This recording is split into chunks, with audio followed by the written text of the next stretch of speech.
Namaste. First of all, I would like to thank Vivekananda Kendram and Vivekananda Prabodhini to invite me to share my thoughts on this forum, this YouTube channel, and starting this fantastic initiative to bring people to share their thoughts around the independence movement, the 75 years of independence movement, and in general the Indic thoughts about independence, about the development of India, the freedom movement of India, and in general the Indic society. The topic that I would like to discuss today is the idea of Swaraj, or the concept of Swaraj, how this idea was envisaged by the leaders of the pre-independence India, the political leaders, the social leaders, leaders in all different spheres of life.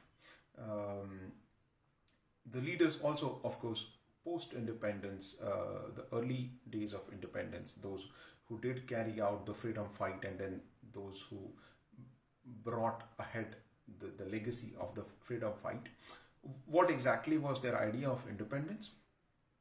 What did they mean when they said independence? Or more correctly, let us start using the term Swaraj, which I'll be using very frequently in this session. So what exactly, when they said that they are fighting Swaraj, or they are looking for Swaraj, what is it that they were looking at? What is it that they meant? Did they mean the same thing? Did they mean something different? Did the idea evolve over time? That is something I would like to touch upon, and that is something I would like to discuss. So before going into the topic, this is the topic, as I said, the idea of Swaraj, idea of what people understood by the term Swaraj. But before going into the topic, I would like to give two disclaimers, and that's where I would like to start with that. So the first disclaimer is that I'm not an expert on this topic. I don't consider myself an expert on this topic, and I would rather say that some of the viewers might really feel that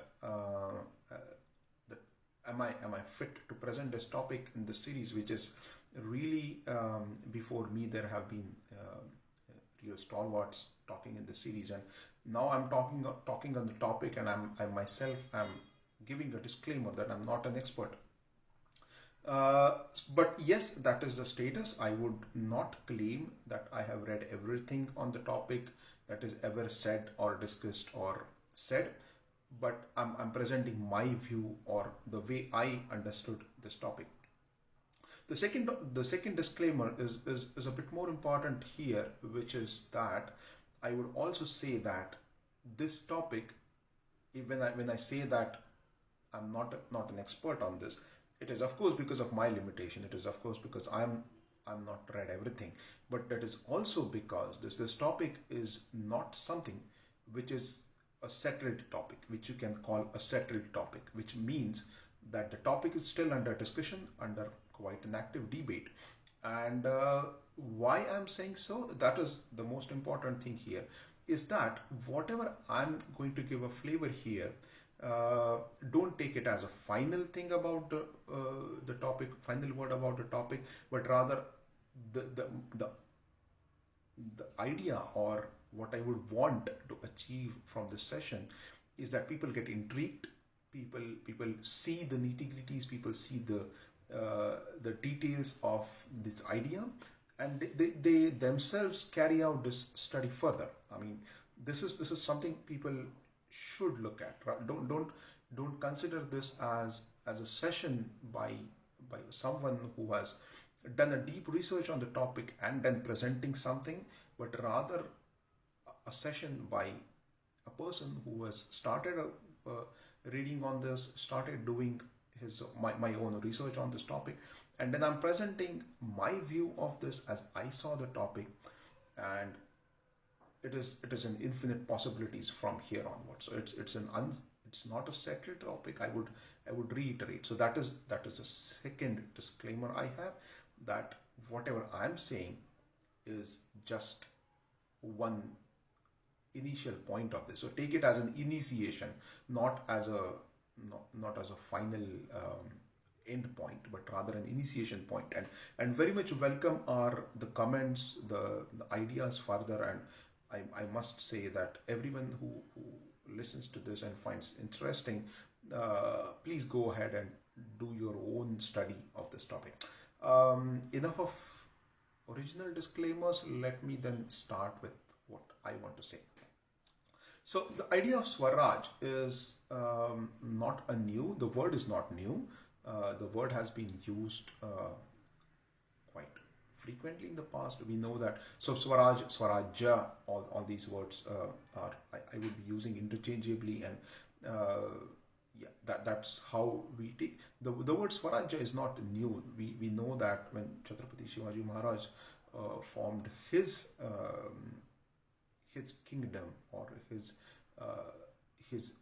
Rajya, he called it Swarajya. He called it Hindavi Swarajya. Now, what exactly he meant by the word Hindavi Swarajya? When he refers to his own kingdom as Swarajya, what is he referring to? So that is a clearly well-known use of the word, and this is much before the British rule over India. This is so clearly Chhatrapati Shivaji Maharaj is not referring to British. He is rather referring to the Middle Eastern invasions. Let's call it this way: the Middle Eastern invasions of the rulers that we had. And these rulers were settled much before Shivaji Maharaj. They were settled in India. Various different kingdoms did exist, and Shivaji Maharaj wanted to have independent kingdom which was his own. Not of course not his own personal own, but of the people of this land. That's what he means by Swarajya. Swarajya is a kingdom of people of this land. But is that all? And is it all that he means, or does he mean something much larger? Of course, the concept of state and the nation, etc., and the duality between the state and nation does not exist. So when Shivaji Maharaj talks about Swarajya, he definitely does not have this duality in mind. But what is it that he's looking at? It's probably just the kingdom of the people of the land, people who are the inhibit of people who living in this land should be the rulers. People who are culturally belonging to this land should be the rulers, and that is how not just that we are ruling ourselves, but we are preserving our culture, we are preserving our civilization, and the best way to do that is to have our own rule. There's quite various studies on how non-self rule could be disastrous to the civilization. I will not go into that. I'll stick to the topic, which is the idea of Swaraj, the concept of the Swaraj. So in the times of Shivaji Maharaj, and I would also say the times later than that, the Peshwa times, when Maratha kingdom really expanded to nearly the entire India. This is the main. The political freedom is the main concept behind it. Now, the political freedom. Why we may also spend a minute on why is it the political freedom so important? Because in some sense, the freedom in other parts, other areas of social life actually exists. It is not harmed. The balutedari, as it is called, the trades of different castes. So let us. This is not about the caste system, but just the different trades system that was engraved into the caste system. That it did exist. It did not get vanished, whether it was a Swaraj or it was not a Swaraj. People did keep functioning their own trades, and hence the economic activity was not really hampered. I would say it was affected, but it wasn't it wasn't different conceptually. It might just hit some financial roadblocks, but it was not that because of the different political system, the economic system differed. It was not. The educational system remained as it is. The religious system remained as it is. There were attacks, but the attacks were not to the core of it, not to the core of it in the sense we will see this more, the way the British impacted us. So the British impacted us in some crucially different ways than previous all invasions of India. Any previous invasion did not bring us to the state of self doubt. I would say it this way. What British managed to do was to sow the seeds of self doubt in us. Before that, this never happened. So when I say political freedom, I say that because the freedom in other areas, although was restricted, it was not challenged. It was not challenged conceptually. That is where the crucial difference of when the British Raj arrived, that comes. People not just thought that they should conquer this land politically and militarily. They should also thought that we should do a social reform, social kind of just turmoil, I would say. Not reform is a soft word. It's more like a turmoil. There's a lot of ideas that started coming from West, and these ideas they came roughly the same time as British Raj. The most famous idea, as we all know, is a white man's burden. That it was said that the East or the Orient is not really a very civilized society. We are uncivilized people. We need to be civilized, and the responsibility or the burden, as it is called, the burden of civilizing these people is on the white man. And that was an evangelical message in some sense of the British Raj that came along. And this was a kind of a social turmoil, as I was saying, and this was really not present before. So when Shivaji Maharaj says Hindavi Swaraj, or when he uses the phrase or the term Swarajya, what he means is very different than what the term came to mean much later in time. The most famous example of the word, the use of the word again, is by Tilak, Bhadkamkar Tilak. He famously said that Swarajya maza janma siddha hakka hai, it's my birthright to have the freedom or independence. I mean, how should we translate it? Let us not try to translate it. Let us stick to the word Swaraj. But so he says that Swaraj is my birthright. What exactly he means here when he says that Swaraj is my birthright? What he means by Swaraj? To look into what Tilak meant by that, let us look into first. Let's look into the politics pre-Tilak, the politics that started with 1885 formation of Congress. So to give a brief nutshell idea of the background of all this, 1857 is when the first war of independence happened. That was fought by the kings and the princes of India against the British East India Company. So it was kind of a war of a previous era, I would say. That era basically ended with that war in some sense.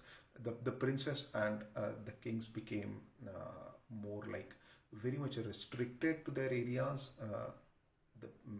On Indian part, slowly the Congress formed, and similar movements, similar civil kind of movements started to form. Also from British side, the British East India Company was no more in charge. It was directly the rule of the Queen that came over in that was established over India.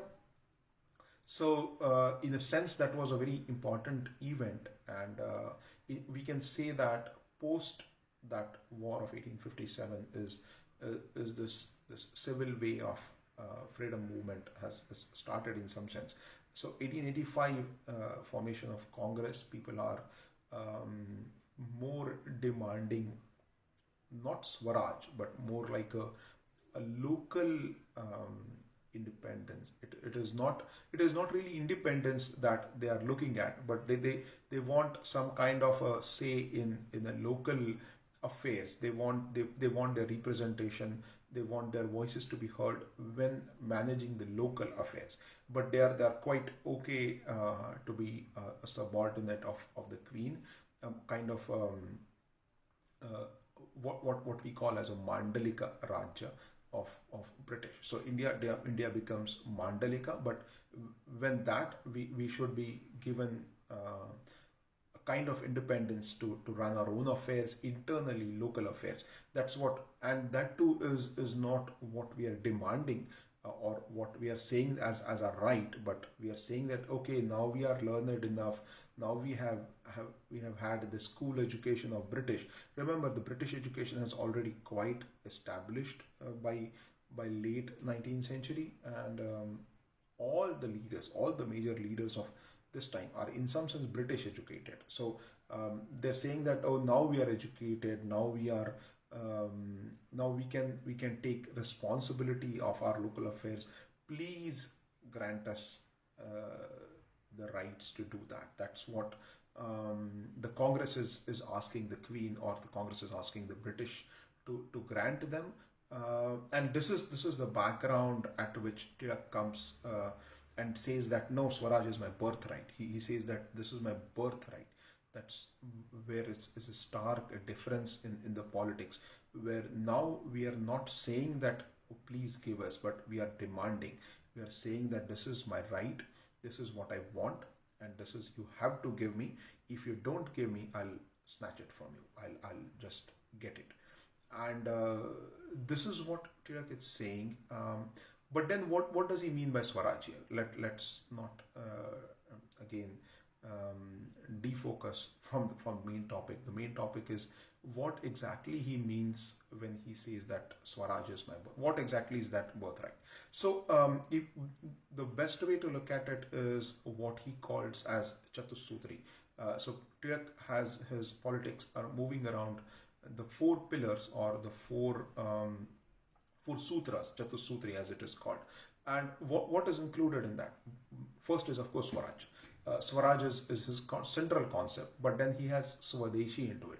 So Swadeshi is more like economic independence. So remember, he had done the bonfire of Western Clothes. One of the biggest agitation that happened is when the weaving business or the clothes business was moved from India to Manchester, Britain, and large subsidy was given to bring cloth from Manchester,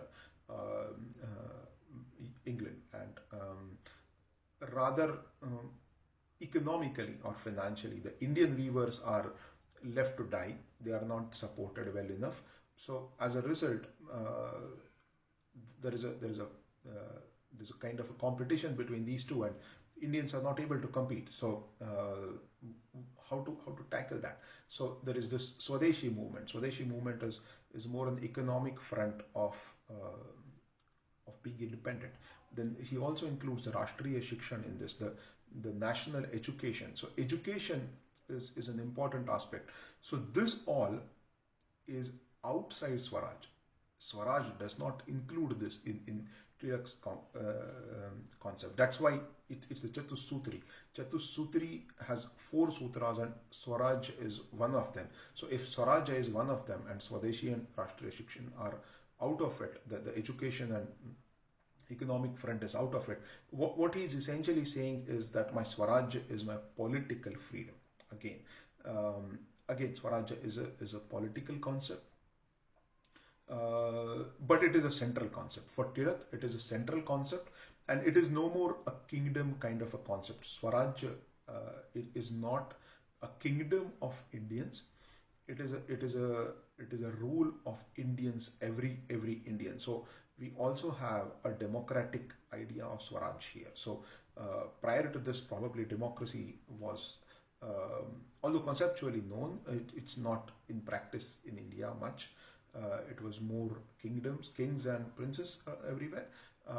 But when Tilak says Swarajya, he does not mean that the Maratha Empire comes back and some king comes back, or some small kings here and there everywhere India come back. That's not what he's looking at. What he's saying is, I want a democratic state. So first time we are saying that we want a state. So when Tilak is saying, or in some sense, Tilak is a voice of Congress. So what he's saying it is Congress which is saying that.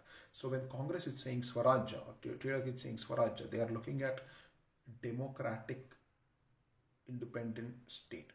Now Tilak, of course, was well aware that this is not going to happen immediately. So he has had taken positions which are of limited Swarajya, right, concepts. So in like representation in municipalities, for example. So he might say that, okay, we are happy to get the independence, or the election seats in municipalities, or some such provincial committees. But we should always remember, and that's what he has said at multiple times, that whatever we are doing, these are all intermediate steps. The ultimate step is, of course, the full, complete independence, political independence. So whenever Tilak is saying Swaraj in a limited sense, he's only saying that as a political statement. It is a political step in his mind, but in the concept, he is looking at Swaraj as a total, complete political independence of the people of this country, and then the state established to run by the people of this country, for the people of this country. The standard phrase that we all know. Tilak is very much looking for that in Swaraj. So we already see that Swarajya has, though the word remains same, the concept of Swaraj is not really same. It's somewhat different. And now let's move to another person, the most important person in the entire history of India's freedom fight. Probably, of course. I mean, some may differ from this whether to call him the most important, but in many accounts he would be one of the primary leaders in the post-Tilak era, Mahatma Gandhi. So Mahatma Gandhiji wrote a book in 1905 called Hind Swaraj. He uses again the term Swaraj, and Swarajya is just synonymous. It's just Tilak is speaking in Marathi. Gandhiji is speaking in Gujarati. He calls it Hind Swaraj. And what exactly he means by Hind Swaraj? So first of all, it's a book in 1905. However, Gandhiji later has said many a times that his views from that book have not changed significantly, not at least in concept ever. When it comes to implementation, there might be some slight differences here and there, but conceptually they have really remained the same. So what Gandhiji calls Swaraj in this book. So he first asks a question. So this book all goes into in a manner where there is a discussion between two persons. So that's how the book is written, and there is a discussion going on between a person and say Gandhiji, and Gandhiji asks, say that, so are you against British? This person says, of course, I'm against British, and British should leave. And then he says that let us say British are there, and when we say British have established a lot of institutions in India. For example, they have their civil services systems, they have their military system, they have their revenue system, multiple things. So British not just changed the political system, but they changed every other system along with. They changed the value system. That's very important. So the values as Indians saw and values as British tried to establish, I won't. They were different. There are differences at the core. And Gandhiji asked this question that let us say British go tomorrow, but the systems remain. The police remain. The law remains. The military rules remains. The social rules remain. Everything remains. The administration remains. It is run by Indians. There are Indians at every post. In fact, if we look at the history, that is how it was even in British era. Even in the British Raj period, there were many posts that were held by Indians. So Gandhiji asked that all these British go and we appoint Indians at those places. Do you call it independence? That's a very profound question. Do we call independence when it's just we are ruling ourselves, but we are ruling by the code given by foreign rule? So the code is given by the foreign rule, the executioners are Indians. Can we call that situation as independence? Gandhiji refuses to accept it. Gandhiji says, no, that is not Indians. And then, of course, if we extrapolate the thoughts that Gandhiji is presenting, if, let us say, the system is Indian, if the rules are led by the Indian people, not just by Indian people, but in harmony with the culture and the civilization of India, and the executioners are British, that is fine. By Gandhiji's rule, that is still an independence. Although the person in charge is a British person, or maybe a French person, or maybe an African person, but the rules he's executing or the system that he's following is led by Indians. It is along the lines of Indian ethos.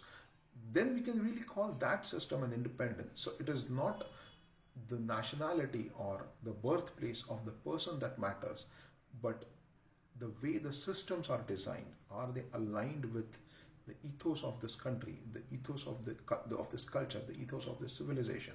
That's what Gandhiji asks. And Gandhiji says that the true freedom or the true independence, the true Swaraj, as he calls, will come only when we Indianize the systems, we Indianize various functions, we Indianize various institutions that are established. We may have to demolish some of the institutions, we may have to rebuild some of the institutions, we may have to reconstruct some of the institutions, but unless we do that, we cannot really call it Swaraj. That's a very different view than what people before had thought of, or I would rather not say people had thought of. I won't really say people did not think of it, but people did not have a chance to think of it or propound this idea this way. We should remember that when Gandhiji comes after Tilak, so he comes and Congress has already had a strong foundation. Already the freedom movement has gained some base. The partition of Bengal has been revoked by the efforts of Congress, and I won't really attribute only to the Congress, but in general the freedom fight that went through that. But at the end, it is a successful agitation, and the partition of Bengal is revoked. So Gandhiji is coming upon this background. So when he comes, he can really bring his philosophical ideas about Swaraj into the picture. People are now ready to debate these ideas, debate this with these concepts, and Gandhiji brings this important question that what exactly do we call Swaraj? Do we call Swaraj even the systems are not Indic? And Gandhiji refuses to accept. And then Gandhiji gives his own idea of what he will call a Swaraj. So he says that now Gandhiji always has this idea of dharma. So Gandhiji brings this concept of dharma, of what is my dharma as a person when I'm ruled by somebody who's foreign, whose values are not in match with me, whose ethos is not in match with me, whose civilizational construct or civilizational values, civilizational structures are not in line with me, and I'm ruled by such a person or such a society. What is my dharma? What is it that I'm supposed to do? And Gandhiji says that my dharma here is not to follow the law, not to follow the law as given by this political system, the word of the law.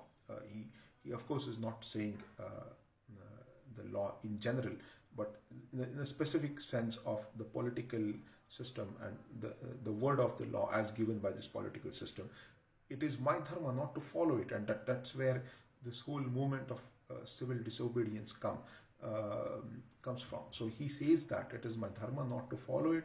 He famously took this Dandi march, did the satyagraha of salt, and he says it's simply my dharma to do the agitation, my dharma not to follow the law.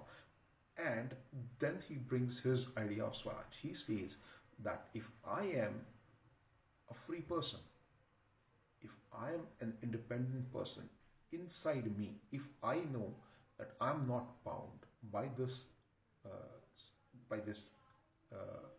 system, by this political system, political subordination, that I'm subordinated by this political system, but if I consider myself free, then I'm free.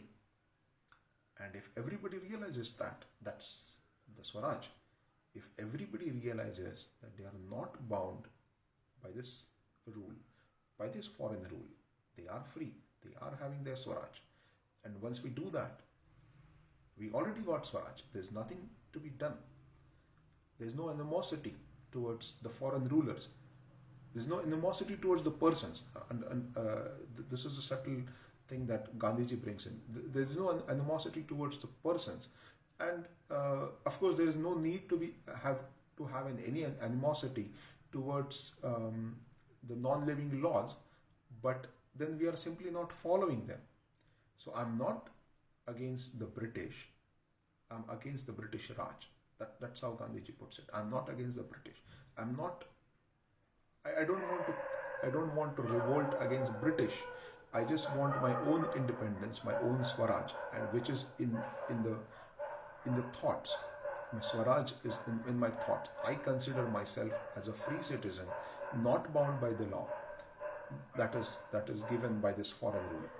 And I will keep breaking it until I get a law which is aligned with my own ethos, aligned with my own civilizational values. And that's how Gandhiji brings his idea of Swaraj. And that's not very revolutionary, I would say. It's more like more aligned and more in line with what we consider as independence. It is an independence of an individual. It is as if saying that every individual is a free soul, is a free Atman. I'm sorry, I should not use the word soul here. It's more like every individual is an Atma, is a Jivatma, and is aligned. I mean, is not bound by this material world. It's a kind of a philosophical area I won't really want to venture into. It's not my speciality, but his ideas are very much driven from the philosophical canons of India. And he, of course, himself considered himself a very devout Hindu, and he was really believer of all the scriptures and everything. And that's how he derives most of his ideas from. Importantly, what I would say is the evolution is not just by the persons, but also by the environment or the scenario surrounding them. So the kind of canvas that every person has, he or she puts his or her colors into that. So when Tilak brought his idea of Swaraj, which is political freedom, he was really not looking into other aspects, because according to him, every other aspect is itself an important sphere, and we should be independent in every aspect. So when he says Swadeshi, so if we go back to Tilak and say that he's calling Swadeshi. So there's also Swa in it. So the word Swa is present in everything. So of course we have to align every system or every sphere of social life according to our own ideology, according to our own ethos, according to our own civilizational values. Tilak views them as separate. So Swaraj is the political freedom. Swadeshi is a economic freedom, economic and financial freedom, and all of it has to be achieved. Swaraj is a central because when we get political freedom, political independence, every other independence is much more easy to drive and achieve. So Swaraj is central, but it is not the only independence for Tilak. For Gandhiji, Swaraj is actually a philosophical concept. It's about realizing that we are free, we are independent, and we are not bound to follow any foreign rule. Going ahead, how does this concept takes further shape? Congress from Gandhiji era, Gandhiji was there till he was assassinated in 1948. He was present at the dawn of independence. But by then, the Congress is now led by Pandit Nehru, Vallabhbhai Patel, and other notable leaders. And what did they really think about independence? What did they really think about Swaraj? Now, there are other important things that have happened on the world stage. The most important them is the Marxist revolution of Russia. So Russia now has emerged as an important communist state and a successful state. In 1940s or 1950s, Russia is a very successful, powerful state. It has defeated Germany. It is a successful. It is successful in Second World War. It has come up as a world power, and of course, people are under the impression that all this success is because of the communist policies that they are following, and of course, people also believed. So some of the leaders in early independent India also believed that we are a new nation now. We are a new nation that is formed in 1947, and all these people are the founders of this new India. Of course, Pandit Nehru was one of the primary names of in this this league of people who believed that they're forming a new nation, and since it's a new nation, everything needs to be newly defined. How do we want to progress? How do we want to achieve various things? And yes, communism is an answer. I mean, if communism is so successful, why not implement it also in India? But then there was also other competing force to that. That of the Western world, and then we came up with this mixed idea, mixed economy idea, and then left of the center, what we may call, and we have been following that idea for now nearly 40 years, I would say, from 1947 to 1990s nearly we followed that idea.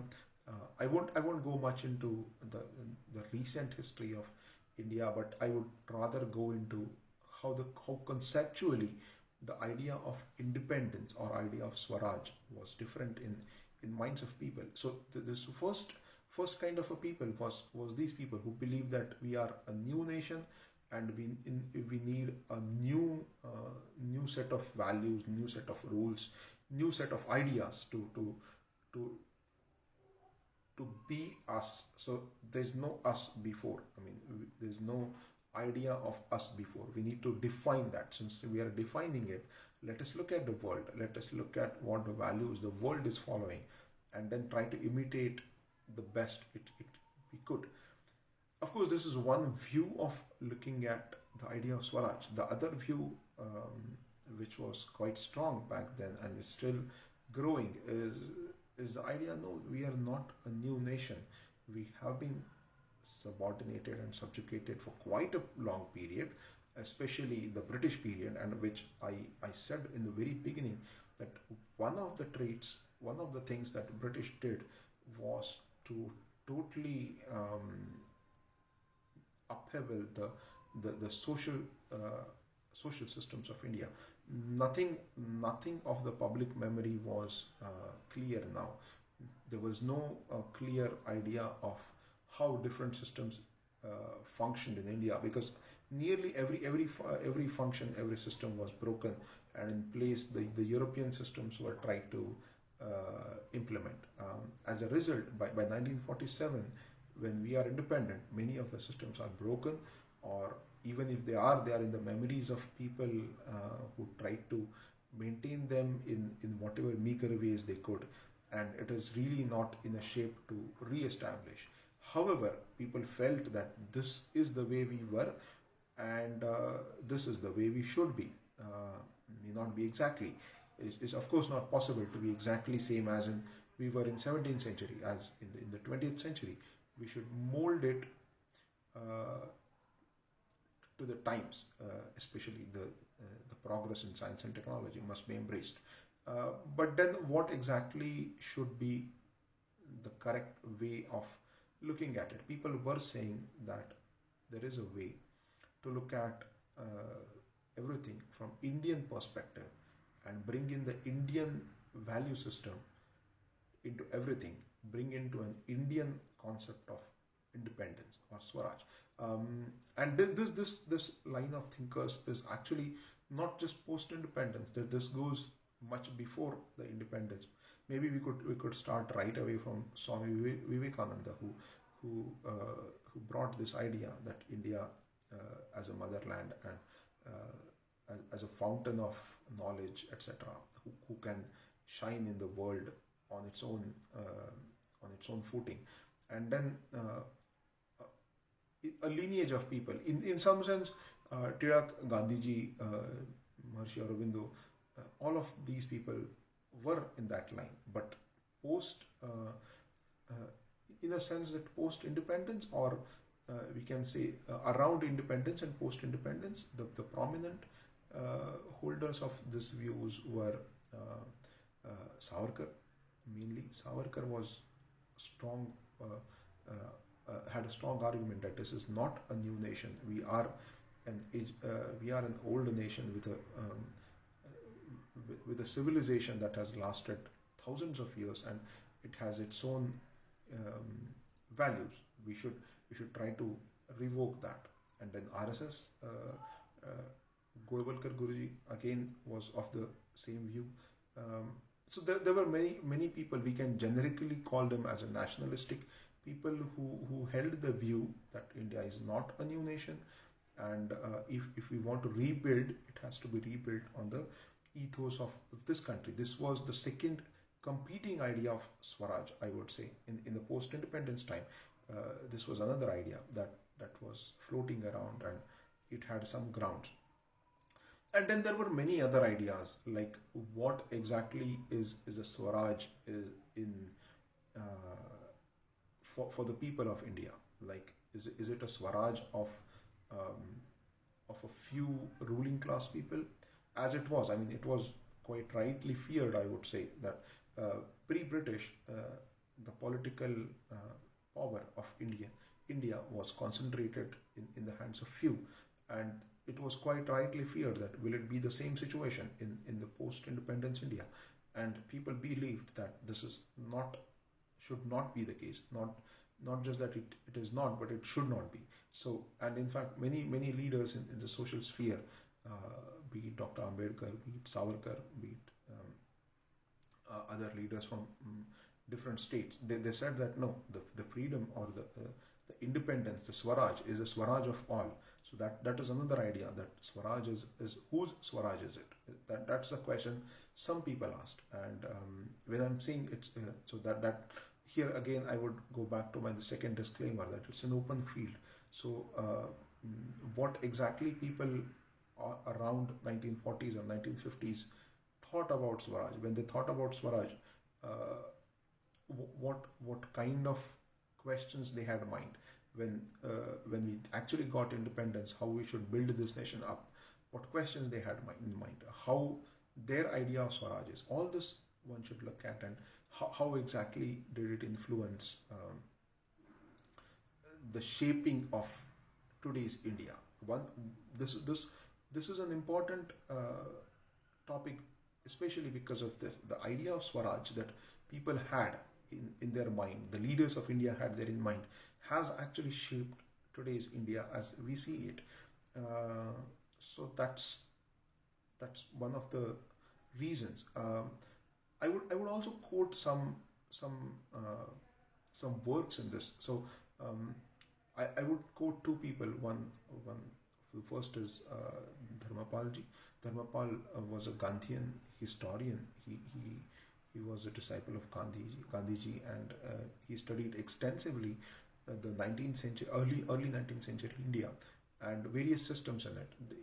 He wrote books on the educational system, on the trades, on the technology of early 19th century India, and described through well documented research how the India was around that time.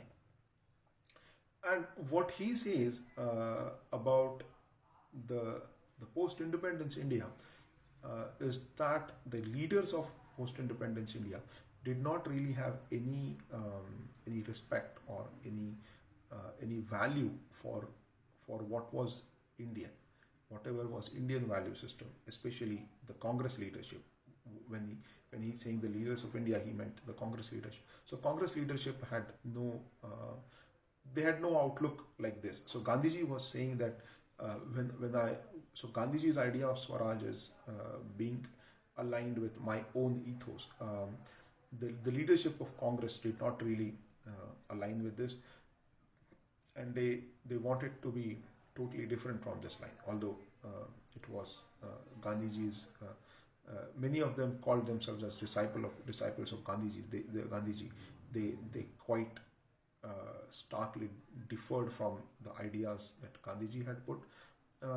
And Dharmapal says that this is one of the reasons that the development of India was not really in the directions as it should be, or as it was envisaged by early 20th century thinkers such as Tilak and Gandhiji. The later leaders of India were not really aligned with this. And he also ascribes the initial not very rapid progress of India, a bit laggard progress of India, to this aspect, that the model that these people had about the Swaraj was not really aligned with the ethos of the people, and hence it was not really welcomed, not really accepted by the people. And that caused kind of friction, which costed India the progress in the early years of independence.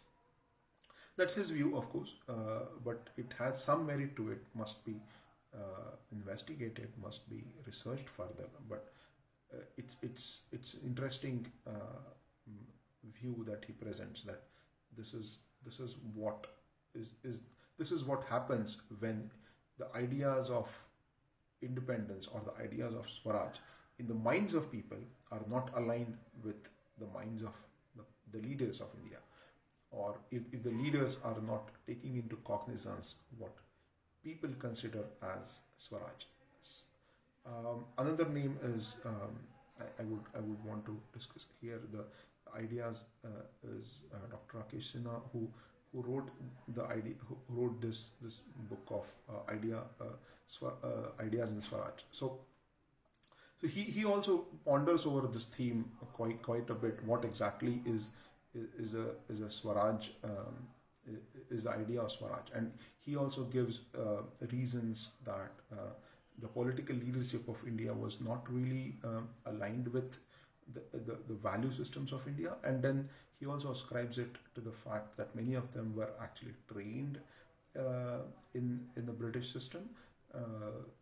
And then another thing that is pointed is that although we got independence, we did not really scrap out the systems or the institutions that were set up by British. Another point that Gandhiji had said in his Swaraj, that if we remove Britishers, but we keep the institutions. Can we really call it independence? Can we really call it Swaraj? So that is another point that Dr. Rakesh Sinha brings, that if since we did not really abolish the institutions, we really did not really abolish the systems or the structures that were erected by the British Raj. The true Swaraj has really not achieved, has not really been achieved. What we can call it a Swaraj is we have been independent, we have been politically independent, of course, we have been economically, financially independent to great level, especially since 90s, where we adopted more modern policies about economics and finance. It's really much more independent on many fronts. But are we really independent in thought? Are we really even considering this topic? Are we really discussing this topic? Are we really trying to debate over the idea of Swaraj, idea of independence? What exactly we mean by these concepts? This is what I really wanted to bring. And again and again, I would remind on my second disclaimer that this is not a settled topic. I won't really. The objective here was not to give a message about this is the idea of Swaraj. After a long thought and long discussion and long debate after many years and many years of discussion, I have come up with finally an idea of Swaraj, and this is what the ultimate truth is. No, that is not what I'm saying here. I'm saying that this is rather the exact reverse situation.